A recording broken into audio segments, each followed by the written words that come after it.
estudio de la Fundación San Carlos indicó que el 21% de los jóvenes que han cometido delitos se declaran delincuentes. Uno de cada dos adolescentes infractores de la ley ha estado recluido en al menos una oportunidad.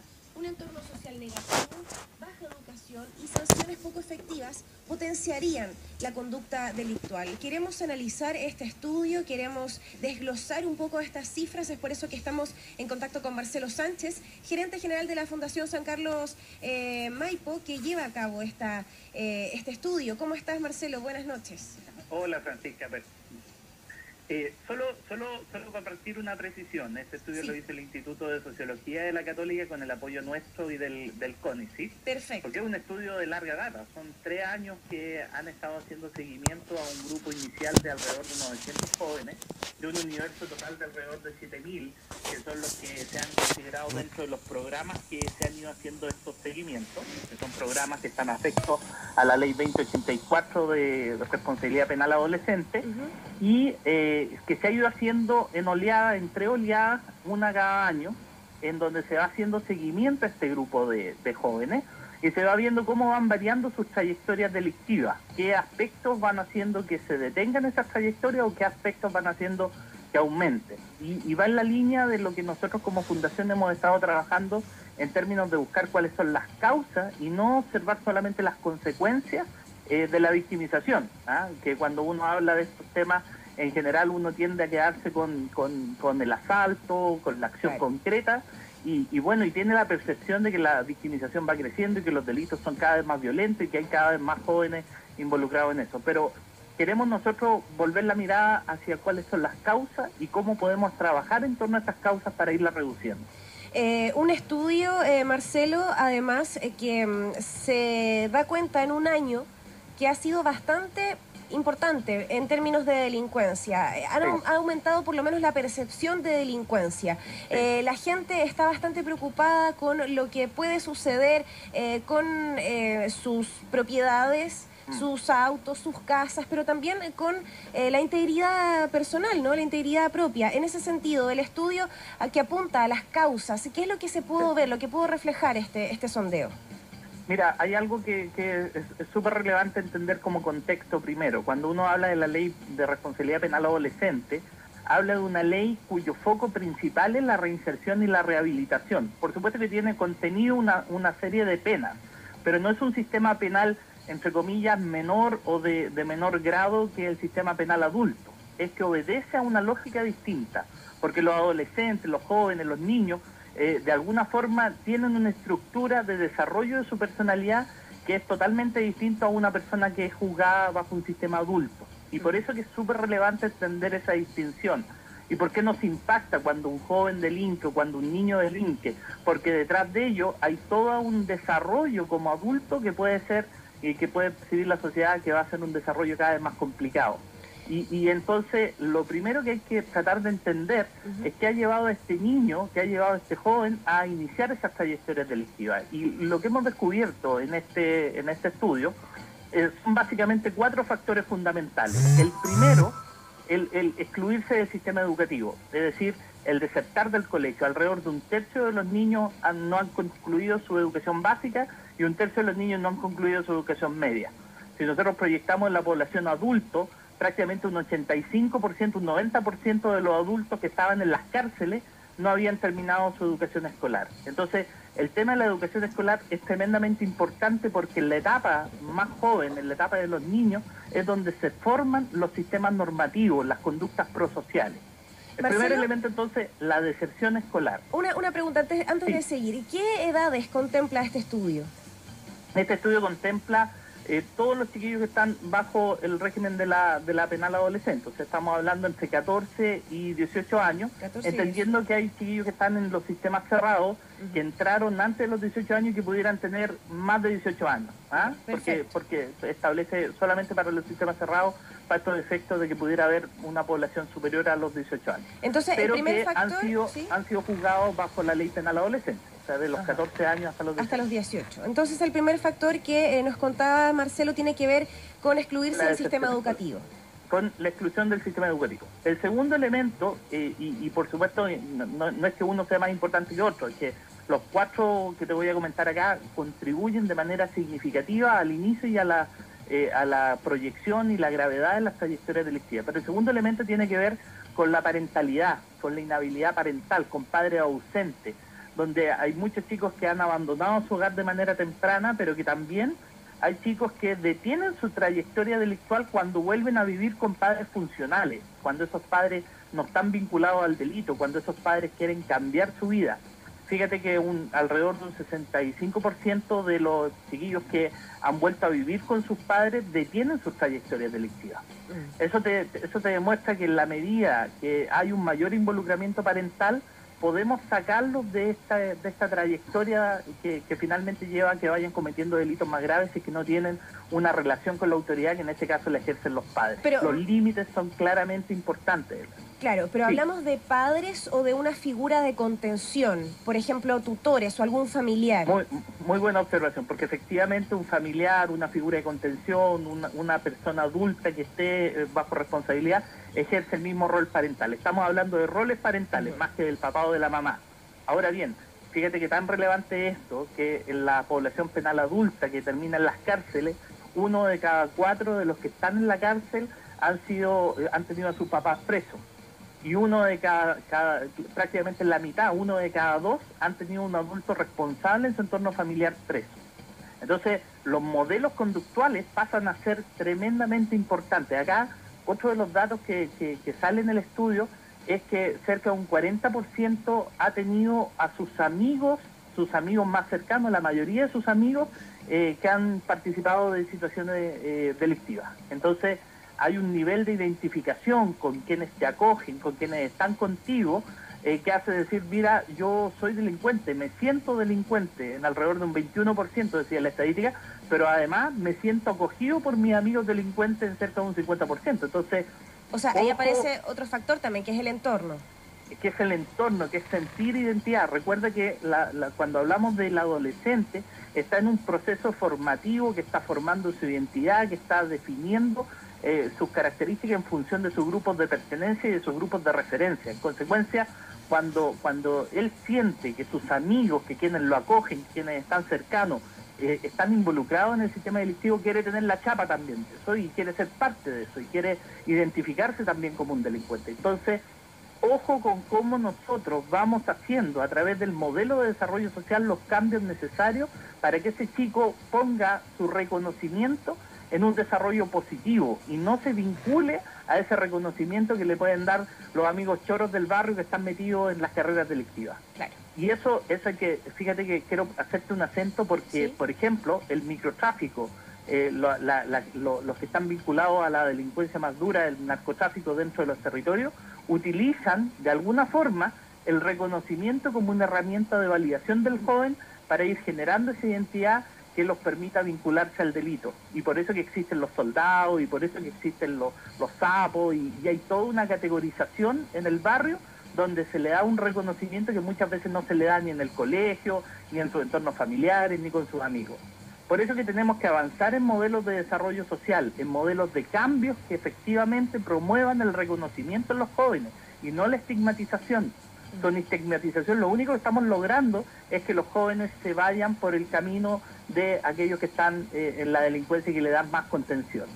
Marcelo, ¿qué pasa con las sanciones desde el punto de vista legislativo? ¿También es un factor importante en la reinserción juvenil? A ver, yo creo que hay que distinguir dos cosas. El primer elemento es que la sanción en sí misma no necesariamente ha demostrado ser eficaz. Es decir, basta ver los niveles de reincidencia a 2 años que se acercan alrededor de un 50%, etcétera, y que no funciona desde un punto de vista disuasivo. Y no funciona desde un punto de vista disuasivo porque el adolescente no piensa que lo van a pillar. Y la estadística también está demostrando que efectivamente hay dificultad para imputar, dificultad para ¿cómo se llama?, para procesar, para tener los elementos de prueba, etcétera. Y es más, de alguna forma también la ejecución de las penas, al no tener organismos especializados, hacen que haya mucho quebrantamiento de las penas.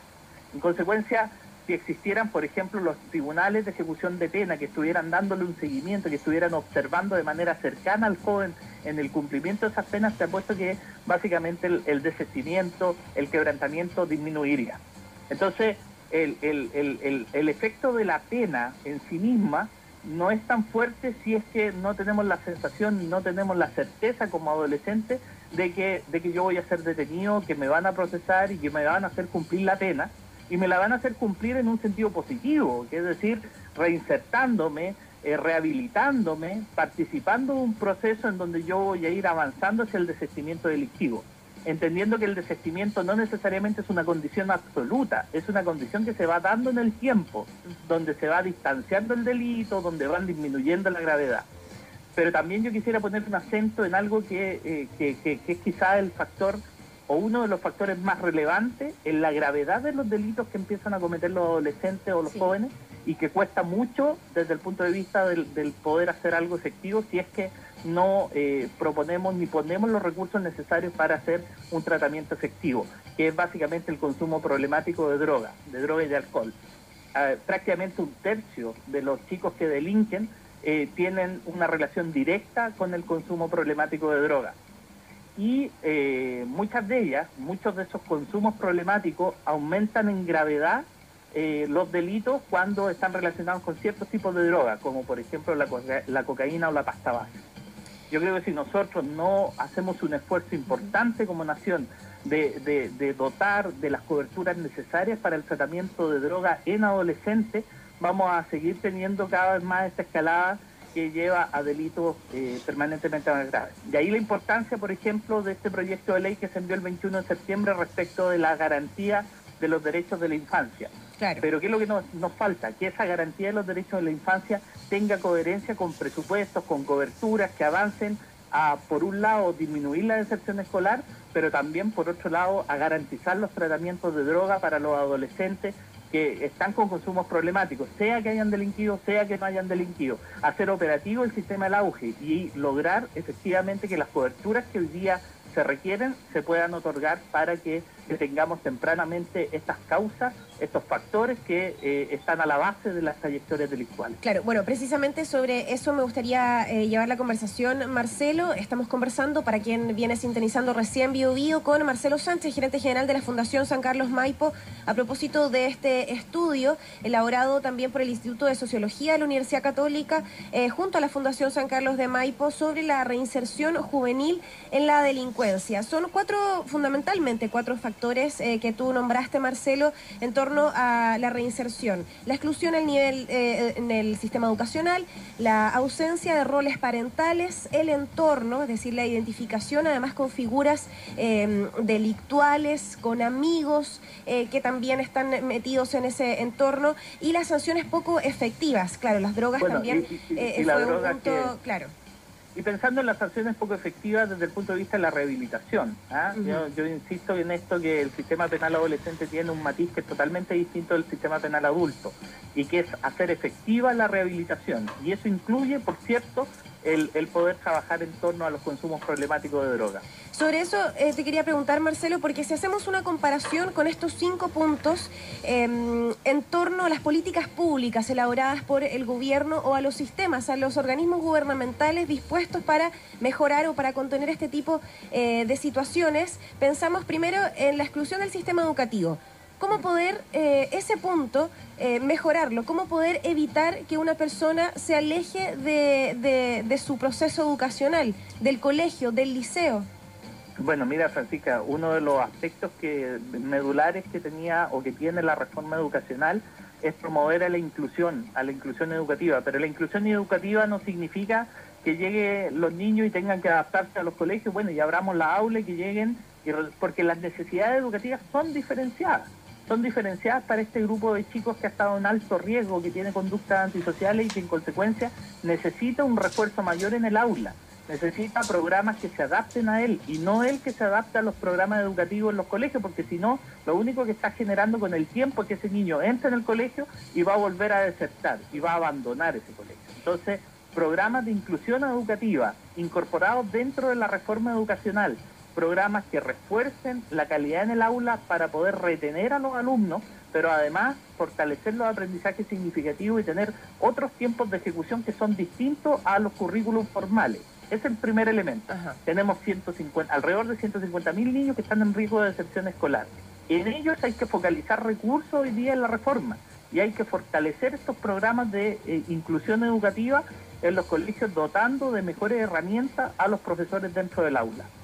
Y el segundo elemento, sí. Sobre los roles parentales, ahí de inmediato aparece el rol del Sename, por ejemplo, sobre la efectividad que tiene esta institución, el Sename, que ha sido bastante cuestionado en relación primero sobre acoger a menores de edad, donde su entorno familiar no es el adecuado, pero sí, muchas veces al interior del Sename tampoco se genera un contexto ideal para que puedan no volver a reincidir en la delincuencia.